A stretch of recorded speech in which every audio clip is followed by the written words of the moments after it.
Olá, sejam bem-vindos a mais um programa do Telesaúde. E claro, para você que está aqui hoje, nós estamos para te situar na segunda parte, trabalhando aqui os aspectos farmacêuticos, claro, da farmácia clínica, ligada aos processos inflamatórios.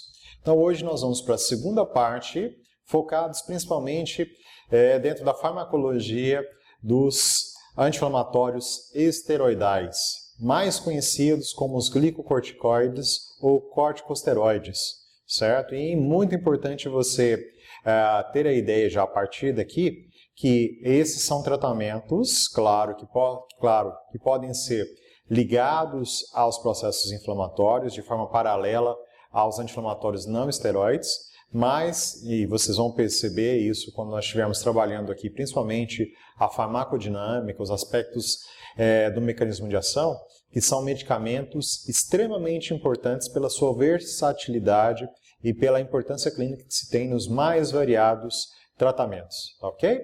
Então vamos iniciar aqui, claro, para você que não iniciou, que está iniciando vendo pela primeira vez essa parte do conteúdo, eu recomendo que você volte na aula anterior, onde nós vimos inflamação, parte 1, para que você entenda, para que você possa visualizar ali um pequeno resumo que nós fizemos a respeito da fisiopatologia do processo inflamatório.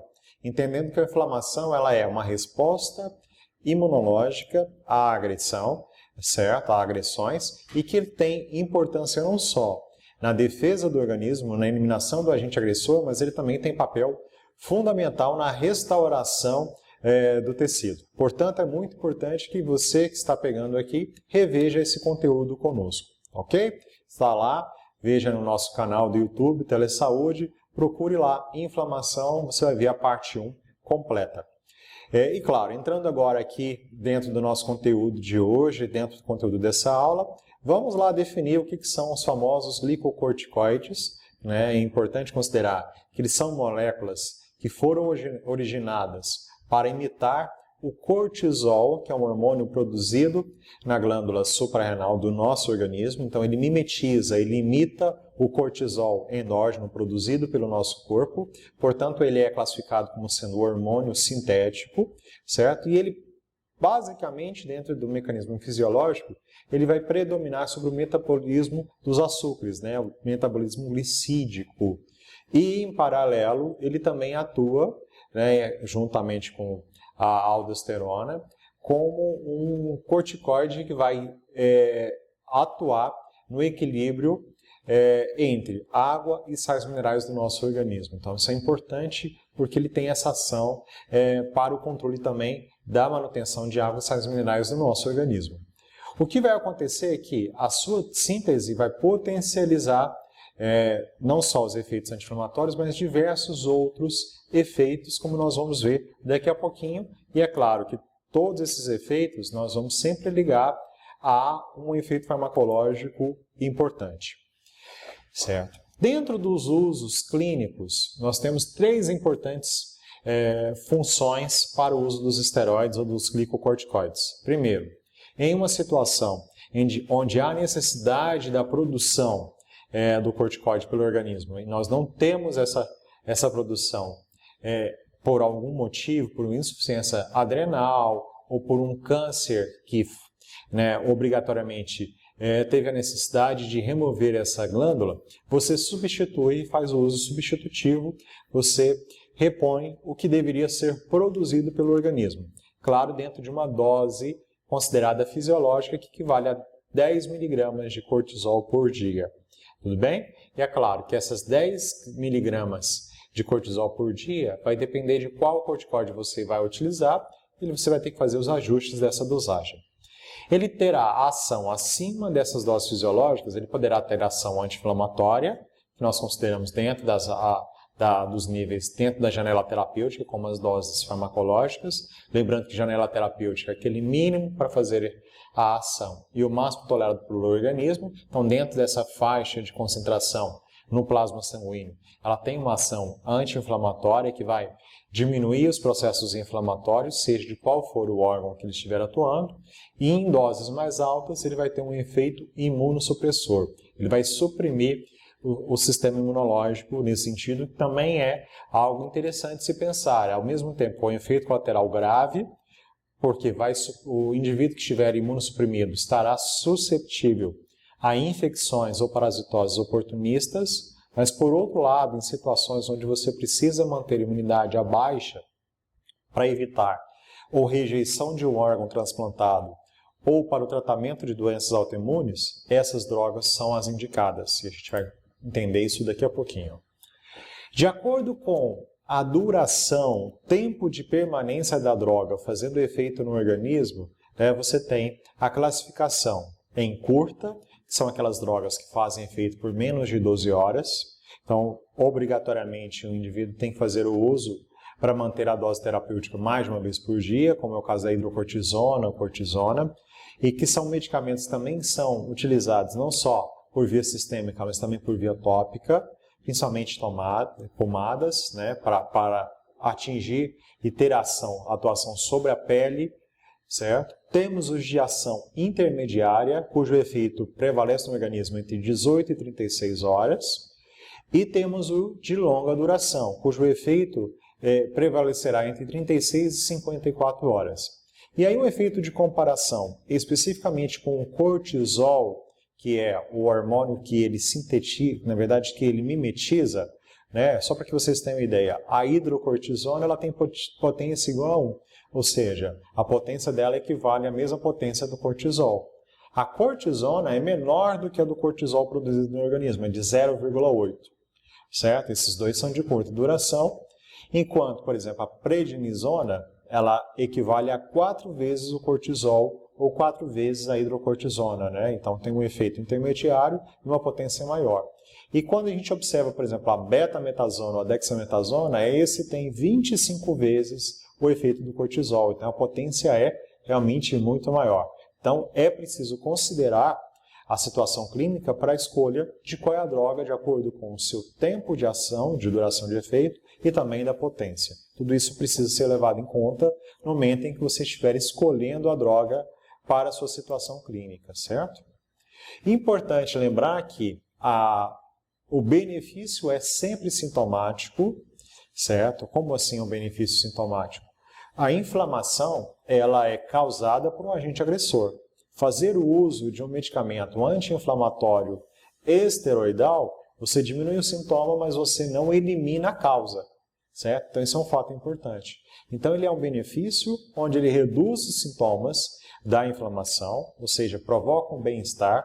Entretanto, ele não consegue eliminar a causa. Para isso, você terá que tomar outras medidas, sejam elas farmacológicas ou não.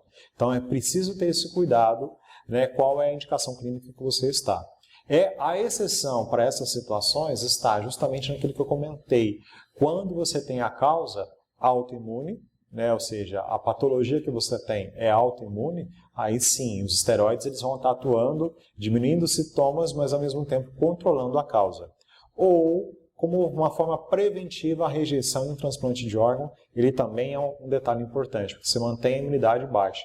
Então aí não são ações anti-inflamatórias, de certa maneira, são imunossupressivas.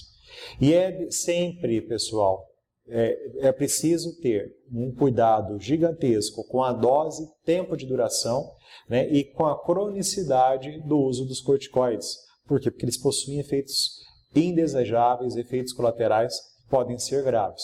Então é importante você sempre fazer essa análise para por quanto tempo eu vou utilizar, para verificar se os benefícios serão muito maiores do que os prejuízos que potencialmente ocorrerão. Lembrando que são efeitos colaterais, não são reações adversas. Se são efeitos colaterais, eles ocorrerão. Não há uma chance como o caso das reações adversas, tá? Isso é importante considerar.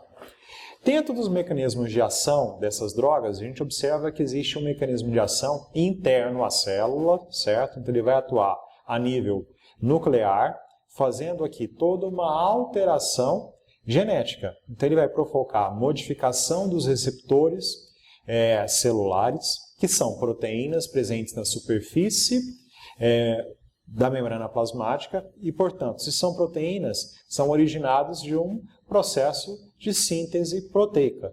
Então vai haver, claro, tudo isso provocado por esteroides, uma ativação na transcrição gênica e, consequentemente, uma alteração desses receptores.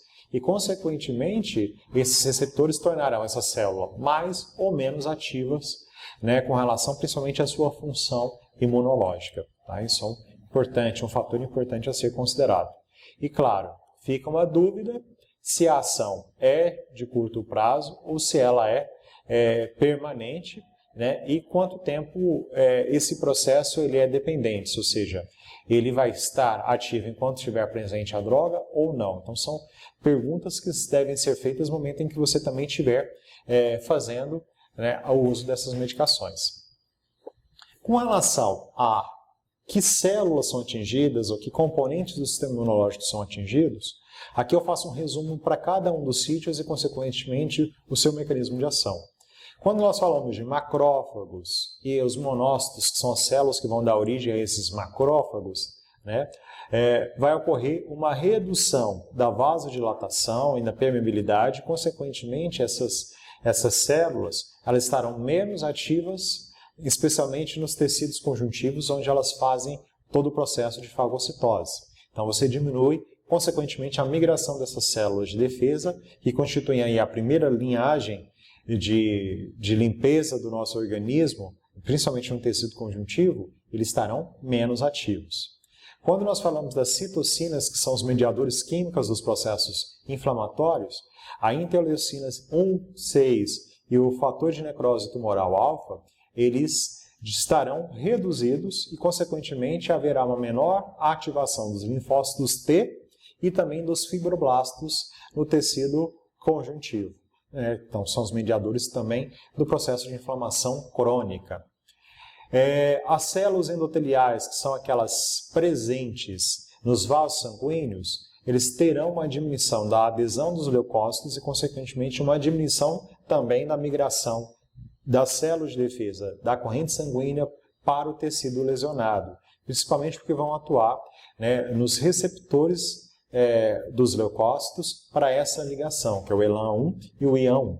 E a interleucina 1 também estará reduzida, consequentemente diminuindo essa adesão de leucócitos. Lembrando que essa aqui é só uma das partes que nós vamos verificar de redução de atuação dos glicocorticoides que reduzem todos esses receptores dessas células imunológicas. Mas tem mais, vamos seguindo aqui.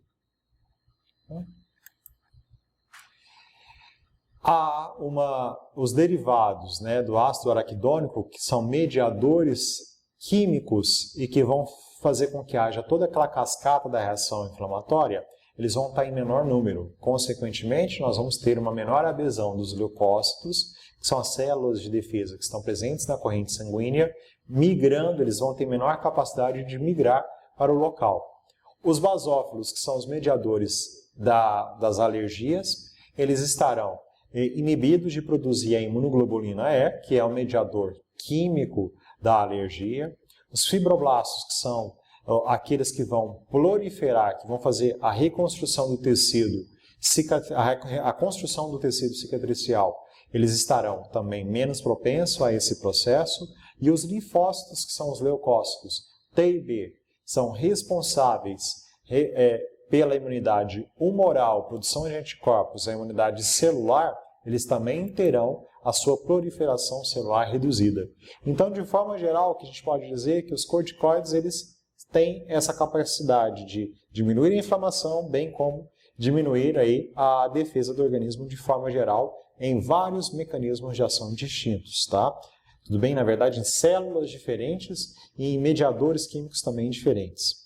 E a partir do mecanismo de ação, a gente, dentro da escolha terapêutica, você pode ter a escolha do uso sistêmico agudo, e aí pode ser escolhido qualquer agente. Você pode ter o uso sistêmico crônico, e aí opta-se por corticoides de maior potência e de maior tempo de ação, justamente para diminuir os efeitos colaterais. É o caso principalmente da prednisona ou metilprednisolona, certo? Isso é um fator importante. E nós temos aqueles de uso tópico, seja ele para as vias aéreas, seja ele para a pele, seja ele para as conjuntivas, né? Então você pode ter aí a beclometasona e a budesonida, que são inalatórias, importantes como mediadores anti-inflamatórios das vias aéreas. Você pode ter a triancinolona e a metilprednisolona como medicamentos para uso intraarticular, certo? E aí para você diminuir basicamente as lesões articulares, em especial do joelho, talvez por ser uma das articulações mais importantes que nós temos, é a que possui maior incidência de lesões.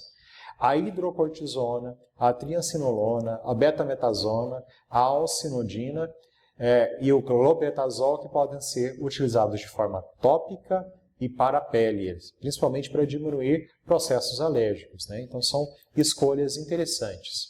Agora, a escolha deve levar em conta diversos fatores, principalmente a partir do conhecimento clínico que você tem da patologia, certo? Então é importante que você tenha a certeza de que, por exemplo, aquela lesão na pele é uma lesão provocada por uma manifestação alérgica e não por uma, por exemplo, micose superficial. Então, essas doenças, essa definição clara de qual é a causa, ela é muito importante e é o primeiro fator de escolha. Outro detalhe, você precisa testar outros medicamentos com menor número de riscos possíveis antes de se optar pelos corticoides, justamente por essa imunossupressão que é possível. Usar a menor dose eficaz possível pelo menor tempo possível. Cronicidade aqui, ela é algo que deve ser muito bem, a certeza que você deve ter de uso crônico do corticoide, ela tem que ser definida pelos critérios, tem que se tentar todas as opções possíveis e ela é a última, certo? E lembrar sempre que a melhora é sintomática e nunca é uma melhora na causa. Então, o que acontece muitas vezes? Se você não eliminar a causa e diminuir o uso dos corticoides, a lesão, os fatores sintomáticos que você estava buscando a melhora, eles vão retornar com certeza. E lembrar também que se você faz o uso de um medicamento que simula um hormônio nosso normal, natural, o nosso organismo ele deixará de produzir aqueles hormônios que ele produzia numa quantidade normal. Então você vai ter um efeito rebote se você retirar de uma vez só, certo? Então a remoção desses medicamentos do uso sistêmico tem que ser lenta e gradual quando o uso for prolongado, para que o nosso organismo, a glândula suprarrenal, volte a produzir o cortisol dentro dos níveis normais, certo? E aqui um pouquinho das várias e várias atuações específicas onde nós podemos clinicamente utilizar os corticoides.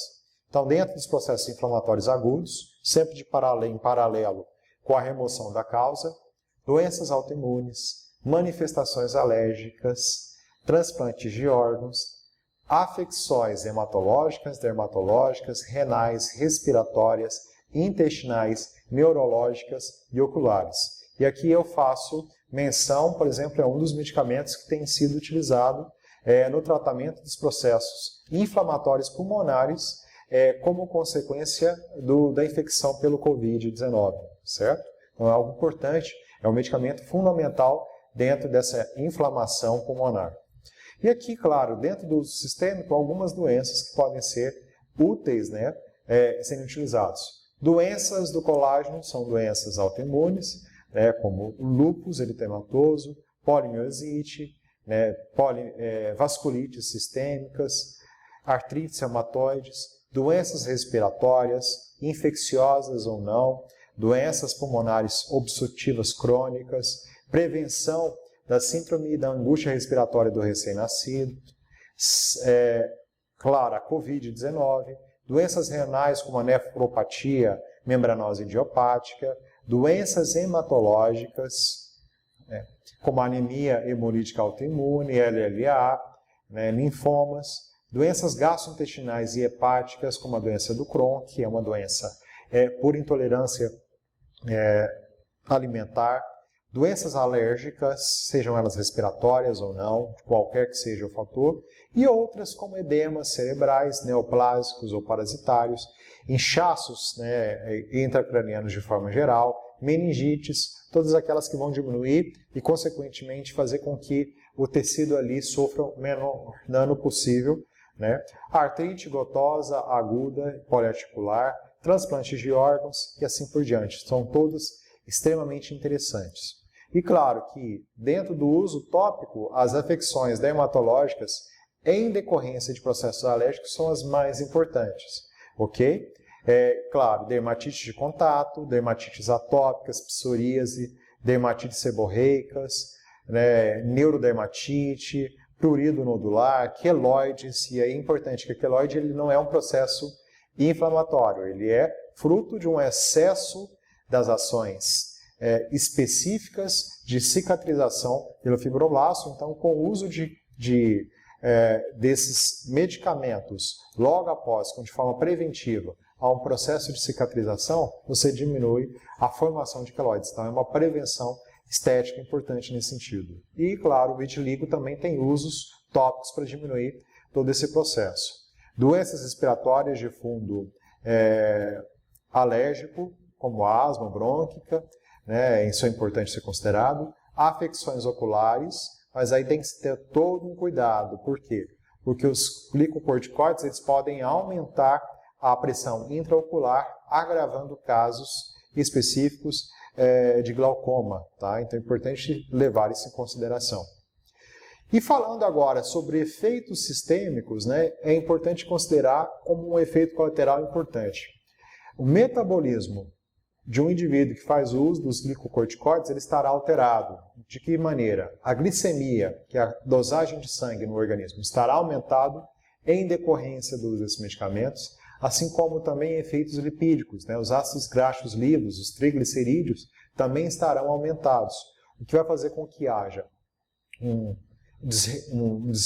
todo um desequilíbrio se o paciente vier a ter diabetes, então tem que se pensar nessa opção, bem como também o aumento de peso, de ganho de peso e de ácidos graxos livres na corrente sanguínea.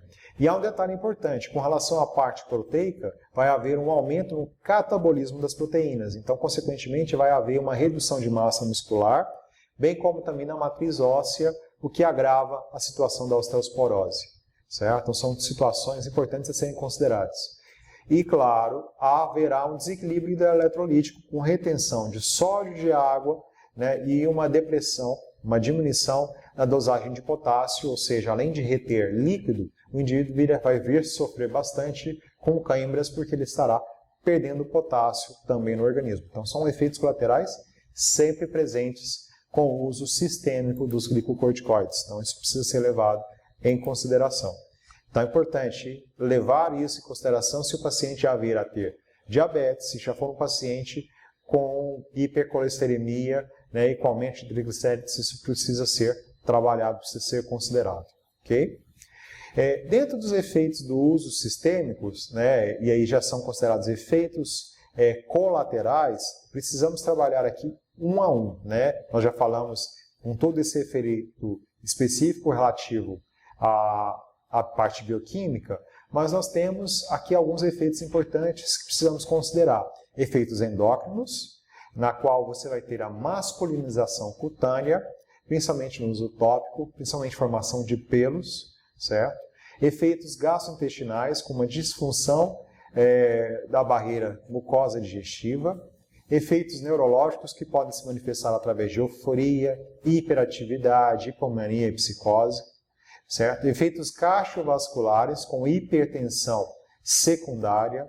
Efeitos reumatológicos com diminuição da forma na verdade, aumento de células de defesa dentro do organismo, como neutrófilos, os monócitos, eosinófilos e os basófilos, com uma tendência trombótica, né? Claro que também isso vai provocar um aumento da fragilidade capilar e, consequentemente, microhemorragias. Certo? Isso tudo é muito comum. Aumento do glaucoma, da pressão intraocular e cataratas suboculares.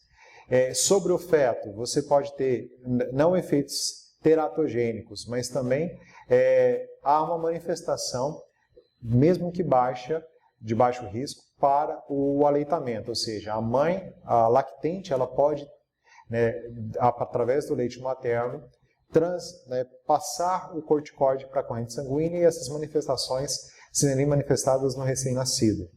Há uma predisposição a infecções, ou seja, uma diminuição dos efeitos inflamatórios, então você vai estar mais suscetível a infecções oportunistas, certo? Haverá uma diminuição, uma desaceleração no processo de cicatrização e de reparação tecidual e um efeito rebote, como eu comentei com vocês, porque se você retirar de uma vez só esses efeitos e o organismo não estiver produzindo dentro das doses fisiológicas do cortisol, você terá essa manifestação específica desse efeito. E com relação aos efeitos de uso tópico, né, cutâneo, pode haver um afinamento da pele e, consequentemente, a apresentação de estrias, púrpura, acne, né, microlesões, microhemorragias, né, tudo provocados pela presença dos corticoides.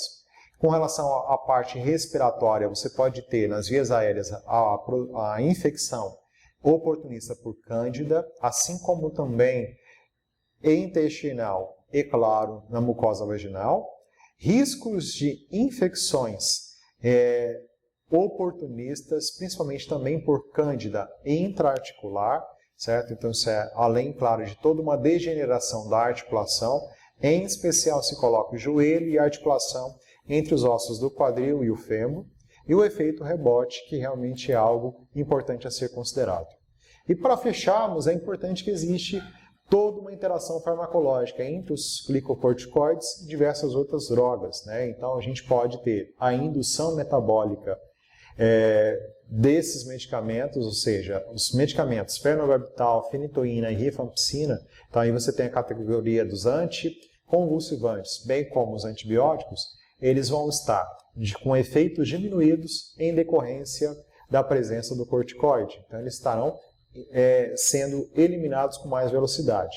Assim como também haverá uma diminuição da inibição metabólica, ou seja, os estrógenos eles estarão inibidos pela presença, o seu metabolismo estará inibido, ou seja, ele vai permanecer por mais tempo no organismo, certo? Então isso interage diretamente com os medicamentos utilizados para evitar a gravidez.